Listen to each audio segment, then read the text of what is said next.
अस्मत्गुरुसमारम्भां यतिशेखरमध्यमां लक्ष्मीवल्लभपर्यन्तां वन्दे गुरुपरम्पराम् ஆழ்வார்கள் வாழி அருளிச் செயல் வாழி தாழ்வாதுமில் குறவர்தாம் வாழி ஏழ்பாறுமைய அவர்களுரைத்தவைகள்தாம் வாழி செய்யமறை தன்னுடனே சேர்ந்து அகலகில்லே நிறையுமென் அலர்மேல் மங்கை உரை மார்பா நிகரில் புகழாய் உலகம் உன்னுடையா என்னையாழ்வானே நிகரிலமரர் முனிக்கணங்கள் விரும்பும் திருவேங்கடத்தானே புகழொன்னில்லாவடியேன் உன் அடிக்கீழமர்ந்து புகுந்தேனே அகில புவன ஜன்மஸ்தேம பங்காதிலீலே வினத விவிதபூத உராதரக்ஷை கதீக்ஷே ஸ்ருதிசரசி விதீப்தே பிரம்மணி ஸ்ரீனிவாசே பவது மம பரஸ்மின் சேமுஷி பக்திரூபா श्रीमान् वेङ्कटनाथार्य कवितार्किककेसरी वेदान्ताचार्यवर्यो मे सन्निधत्तां सदा हृदि शरणागति என்கிற ஒரு நெறி மிக உயர்ந்த நெறியாக கொள்ளப்படுகிறது ஸ்ரீ வைஷ்ணவ சம்பிரதாயத்திலே. அதாவது எம்பெருமானையே உபாயமாக பற்றி நீயே என்னை காத்தருள வேணும் என்று நம்முடைய பொறுப்புகள் அனைத்தையும் அவனிடத்திலே ஒப்படைத்து அவனை பிரார்த்தித்து கொள்ளுதல் இருக்கிறதே, இதற்குத்தான் சரணாகதி என்று பெயர். துவமேவ உபாய பூதோ மே பவ இதி பிரார்த்தனா மதிஹி சரணாகதிஹி என்றுதான் அதற்கு விளக்கம் காண்பித்திருக்கிறார்கள். இப்படிப்பட்ட சரணாகதி நெறி என்பது பல பல தத்துவங்களை உள்ளடக்கியது. ஆகையினாலே அவற்றையெல்லாம் விளக்குவதற்காக பல ஸ்தோத்திரங்களை அருளி செய்கிறார் வேதாந்த தேசிகன். அதிலே ஞாச திலகம் என்கிறது மிக உயர்ந்த ஒரு ஸ்தோத்திரம். அது ஸ்ரீரங்கநாதனை குறித்து அருளி செய்யப்பட்ட ஸ்தோத்திரம். அதிலே சரணாகதி நெறியினுடைய உயர்ந்த தத்துவங்களையெல்லாம் நமக்கு ஸ்லோகங்களாலே விளக்குகின்றார். இவர்களெல்லாம் மிகவும் கடினமான அர்த்தங்களை தெரிவிக்கிறார். ஒரு ஆச்சாரியனிடத்திலே அடிபணிந்து குருமுகமாக கேட்டால்தான் இந்த அர்த்தங்களெல்லாம் நெஞ்சிலே நன்றாக பதியும். இருந்தாலும் அந்த வேதாந்த தேசிகன் அருளி செய்த ஸ்தோத்திரங்களையெல்லாம் அனுபவித்து வருகின்ற கிரமத்திலே நாம் இந்த ஞாச திலகம் என்கிற ஸ்தோத்திரத்தையும் மிகச் சுருக்கமாக அனுபவித்து வருகிறோம். அதிலே இப்பொழுது 17வது ஸ்லோகம். இந்த 17வது ஸ்லோகத்திலே மறுபடியும் பக்தி யோகத்திற்கும் பிரபத்தி யோகத்திற்கும் உண்டான ஒரு வேறுபாடு, இன்னும் சொல்லப்போனால் பக்தி யோகத்தை காட்டிலும் பிரபத்தி என்கிறது மிகவும் சிறந்தது என்று கூட சொல்லலாம். அப்படிப்பட்ட விஷயத்தை, மிகவும் கடினமான விஷயத்தை தான் தெரிவிக்கிறார் இந்த இடத்துல. சுருக்கமாக முடிந்தவரை பார்ப்போம். என்ன சொல்லுகிறார்? மேலெழுந்தபடியாக பார்த்தால் பக்தி யோகம் எப்படியோ அதே போலத்தான் பிரபத்தி. அது ஒரு வழி, இது ஒரு வழி என்று தான் சொல்லலாமே தவிர அதில் அது உயர்ந்தது, இது தாழ்ந்தது, அது கடினமானது, இது எளிமையானது என்றெல்லாம் எப்படி சொல்ல முடியும் என்றெல்லாம் கூட கேள்வி எழுகிறது. அதற்கு விடை தருவது போல இந்த ஸ்லோகத்திலே சில விஷயங்களை தெரிவிக்கிறார்.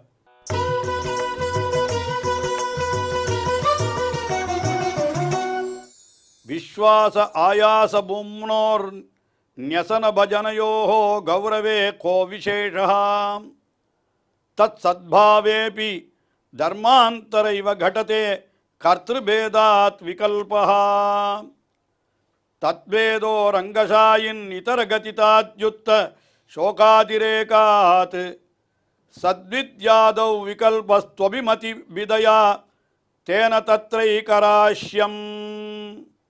பக்தி யோகம் பிரபத்தி யோகம் என்று இரண்டாக கொள்ளுதல். பக்தி என்கிறது என்ன? பகவானை பற்றி இடைவிடாமல் தியானிப்பது. ஒரு நொடி பொழுது கூட விடாமல் அவனை தொடர்ந்து பிரீத்தியோடு தியானித்து கொண்டே இருத்தல், அது பக்தி யோகம் என்று சொல்லப்படுகிறது. எம்பெருமான் நம்மை காப்பான் என்று துணிவுடன் அவனிடத்திலே நம்முடைய பொறுப்புகளை ஒப்படைத்து நீயே என்னை ரட்சித்துள்ள வேணும் என்று அவனை பிரார்த்தித்து கொள்ளுகிற பிரார்த்தனை, அதற்கு பிரபத்தி அல்லது சரணாகதி என்று பெயர் என்று சொல்லப்பட்டிருக்கிறது. இதில் எது உயர்ந்தது எது தாழ்ந்தது என்று பார்த்தால் அதற்கு ஒரு கேள்வியை இந்த இடத்திலே வேதாந்த தேசிகனே இந்த ஸ்லோகத்திலே ஒரு கேள்வியை எழுப்புகிறார். என்ன கேள்வி எழுப்புகிறார் என்றால், விஸ்வாச ஆயாச பூம்னோஹோ ஞசன பஜனையோஹோ கௌரவே கோ விசேஷா. பக்தி யோகத்திற்கும் பிரபஞ்ச யோகத்திற்கும் என்ன வேறுபாடு? இரண்டுமே சற்று கடினமானது தான். என்ன காரணம்? பக்தி யோகம் என்கிறது ஆயாசம், அதாவது கஷ்டப்பட்டு செய்ய வேண்டும். இடைவிடாமல் பகவானை தியானித்து கொண்டே இருக்க வேண்டும். நம்முடைய உடல் கீழே விழுகிற வரை தியானித்து கொண்டிருக்க வேண்டும். அது இன்னும் தொடரவும் வேண்டும் என்றெல்லாம் சொன்னால் அது மிகவும் கடினமானது, ஆயாசம். அவ்வளவு கடினம் பிரபத்தி யோகத்திற்கு கிடையாது என்று சொன்னாலும் கூட விஸ்வாசம், அந்த மகா விஸ்வாசம், நம்பிக்கை இருக்க வேண்டும் அல்லவா? எம்பெருமானை பார்த்து நீயே எனக்கு உபாயமாவாய் என்று அவனிடத்திலே பொறுப்பை ஒப்படைத்து விட்டால் அதற்கு பிறகு நம்மை காத்துக்கொள்ள நாம் எந்த முயற்சியும் செய்யாமல் எல்லாம் எம்பெருமானே பார்த்து கொள்ளுகிறான் என்று இருக்க வேண்டும் என்று சொன்னால் அந்த உறுதி ஏற்படுவதும் கஷ்டம்தானே. ஆகையினாலே விஸ்வாச ஆயாச பூம்னோஹோ. இப்படி இருக்கிற பொழுது ஒன்றிலே பிரபத்தியிலே விஸ்வாசம், அந்த நம்பிக்கை இருக்க வேண்டும். பக்தி யோகத்திலே ஆயாசம், அந்த கடினமாக செய்கை இருக்க வேண்டும் என்று சொல்லுகிற பொழுது இதில் கோ விசேஷா, என்ன வித்தியாசம்? ரெண்டும் ஒன்றுதானே என்று சொல்லும்படியாக இருக்கிறது. ஆனால் அதற்கு பதில் சொல்லும் விதமாக சொல்லுகிறார். தத் சத்பாவே அபி தர்மாந்தரைவ கடதே கர்த்திருபேதாத் விகல்பா. ஆனால் அதாவது செய்கிற கர்த்தாக்களை பொறுத்து வேறுபாடு இருக்கிறபடியினாலே நாம் அது செய்ய வேண்டியது பொருந்துகிறது என்று சொல்லுகிறார். அதில் வேற்றுமை ஒன்றும் இல்லை என்று சொன்னாலும் கூட என்ன சொல்லுகிறார்னா, தர்மாந்தரே இவா, மற்ற தர்மங்களைப் போல கர்த்திருபேதாத்து, தகுதியுடையவர்களுடைய வேற்றுமையால் என்று சொல்கிறார். அதாவது என்ன, பக்தி யோகத்தை செய்கிறவன் தன்னுடைய முயற்சியாலே செய்கிறான். ஆனால் பிரபத்தியிலே இருக்கிறவன் அப்படி அல்ல. அவன் எப்படிப்பட்டவன்னு கேட்டால், நமக்கு நம்முடைய முயற்சியாலே நாம் சாதிக்க முடியாது, அது எம்பெருமானுடைய அனுகிரகத்தாலே தான் சாதிக்க வேண்டும் என்று தெரிந்து கொண்டு அவனையே உபாயமாக பற்றுகிறான் என்று சொல்லுகிற பொழுது அந்த கர்த்திரு பேதம் ஏற்படுகிறது. அது ஏற்படுகிறபடியினாலே ஏதாவது ஒன்றை செய்யும் முறை என்கிறது இங்கே மிகவும் பொருத்தமாக அமைந்து விடுகிறது. அதற்கு மேலே இன்னொன்று என்னன்னா, தத்பேதா அனிதரகதிதா ஆதி. அந்த வேறுபாடும் கூட என்ன ஆகிறது, எம்பெருமானை தவிர வேறு புகழற்ற நிலைமை என்கிறது ஒருத்தனுக்கு உண்டான பிற்பாடு அவன் என்ன பண்ணுகிறான், இந்த துக்கத்தின் மிகுதியாலே, இவனை சோக அதிரேகாத்து, இவன் துக்கத்தின் மிகுதியாலே எம்பெருமானை பற்றுகிறான். இப்படி உலகத்திலே நான் துன்பப்படுகிறேன், நீதான் என்னை ரட்சித்தருள வேண்டும் என்று அவனை பற்றுகிறான். இது எப்படி போலேன்னு கேட்டால், சத்வித்யாதோ விகல்பஹாத்து. அதாவது அதை இன்னொரு விஷயமும் சொல்லுகிறார். வேதத்திலே கூட பக்தி யோகம் என்று சொன்னாலும் கூட அதில் சத்வித்யா, பூம வித்யா, தகர வித்யா என்று பலவிதமான வித்யைகள் இருக்கின்றன. யாருக்கு எதிலே விருப்பம் இருக்கிறதோ அவரவர்கள் அதை செய்கிறார்கள். அதுபோல இங்கே பிரபத்தி என்கிறதும் கூட இவனுக்கு இதில் விருப்பம் இருந்தால் இவன் இதை செய்கிறான், இதில் ஒரு தவறும் இல்லை என்பதாக தெரிவிக்கிறார். அதாவது பிரபத்தி பக்தி யோகத்தை செய்வதற்கு நமக்கு சக்தி இல்லை என்றோ அல்லது பக்தி யோகத்தை செய்வதற்கு நமக்கு தகுதி இல்லை என்றோ, அதாவது நமக்கு எம்பெருமானுக்கு எல்லா விதத்தாலும் பரதந்திரப்பட்டவர்களான நாம் நம்முடைய முயற்சியாலே ஒன்றை சாதித்து கொள்வது என்பதே நம்முடைய சொரூபத்திற்கு தகாது என்கிற காரணத்தினாலேயோ இப்படி எம்பெருமானையே பற்றுகிறான் என்று சொன்னால் இது எப்படி அந்த இடத்துல சத்வித்யை, பூம வித்யை, அந்தராதித்ய வித்யை என்று ஒவ்வொருத்தன் தனக்கு பிடித்த ஒரு வித்யையிலே இறங்கி பக்தி யோகத்தாலே எம்பெருமானை அடைய பார்க்கிறானோ அதுபோல இதுவும் பண்ணலாம், இதில் ஒன்றும் வேறுபாடு இல்லை என்பதாக இது தெரிவிக்கிறார். அதாவது அது எப்படி வேறுபாடு இல்லாமல் அமைந்திருக்கிறதோ அதுபோல இதுவும் வேறுபாடு இல்லாமலே அமைந்திருக்கிறது என்றும் இந்த இடத்திலே தெரிவித்திருக்கிறார். இன்னும் இந்த ஸ்லோகத்திலே பல விஷயங்கள், ஆழ்ந்த கருத்துள்ள விஷயங்கள் தெரிவிக்கப்பட்டிருக்கின்றன. ஆனால் அவற்றையெல்லாம் நேரமின்மை கருதி மிகவும் சுருக்கமாக தெரிவித்தேன். இதெல்லாம் குருமுகமாக ஆச்சாரியர்களிடத்திலே சென்று கேட்க வேண்டிய அர்த்த விசேஷங்கள். அடுத்தபடியாக 18வது ஸ்லோகம்.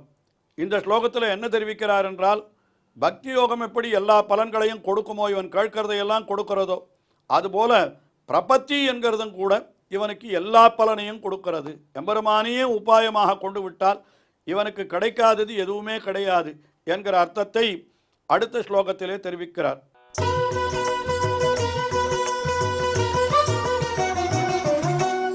துருவம் அதிகிருதி பேதாத் கர்மவத் ரங்கசாயின் பலதி பலமநேகம் त्वत्पदे பக்திரேகா சரணவரணவாணி சர்வஹேதுஸ்ததாசௌ கிருபண பஜன நிஷ்டா புத்தி தௌர்பல்ய காஷ்டா. ஹே ரங்கசாயின்னு ஸ்ரீரங்கத்தில் எழுந்தருள் இருப்பவனே, திருவரங்கத்து அரவணையில் பள்ளி கொண்டிருப்பவனே என்று அவனை பார்த்து சொல்லுகிறார். கர்மவத்து त्वत्पदे பக்திரேகா. கர்மவத்து கர்மயோகத்தை போலே உன்னுடைய திருவடிகளிலே செய்யும் பக்தி யோகம் அது என்ன பண்ணுகிறதுன்னு கேட்டால், அது கிருதி பேதாத்து, அந்தந்த அதிகாரியினுடைய பேதத்தின் காரணமாக. அதாவது இதை செய்வதற்கு நாம் பக்தி யோகத்தை செய்கிறவன் தங்களுடைய முயற்சியாலே செய்கிறோம் என்று செய்கிறான். மற்றொருவன் அப்படி அல்ல. அது என்ன பண்ணுகிறது?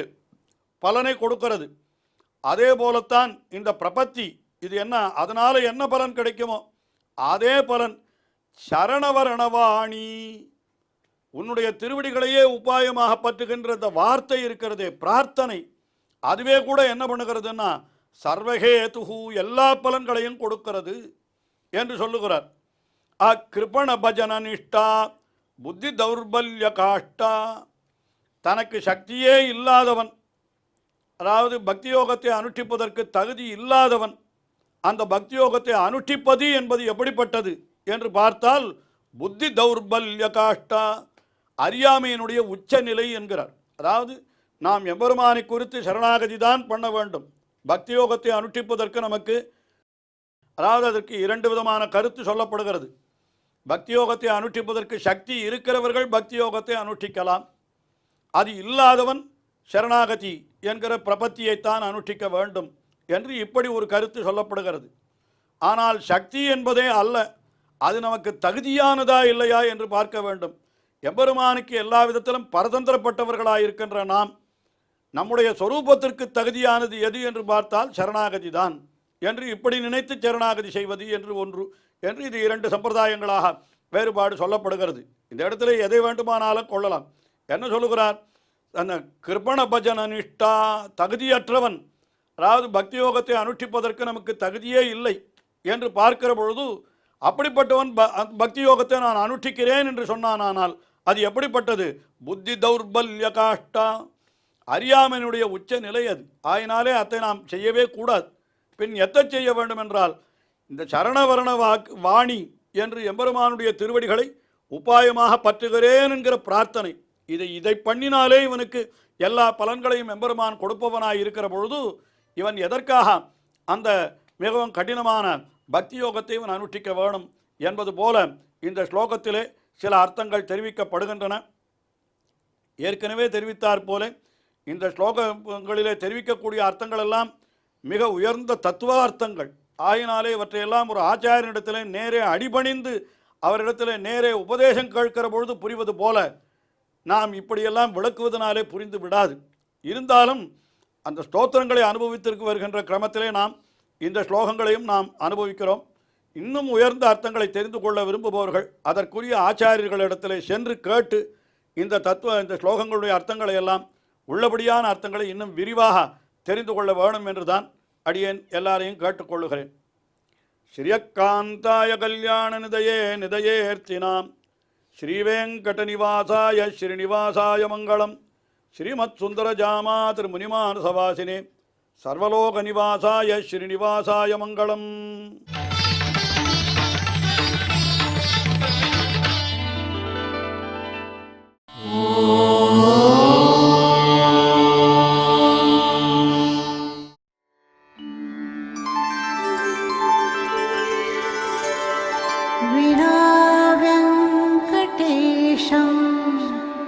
ननाथो ननाथः सदा वेङ्कटेशं स्मरामि स्मरामि. हरे वेङ्कटेश प्रसीद प्रसीद. प्रियं वेङ्कटेश प्रयच्छ प्रयच्छ.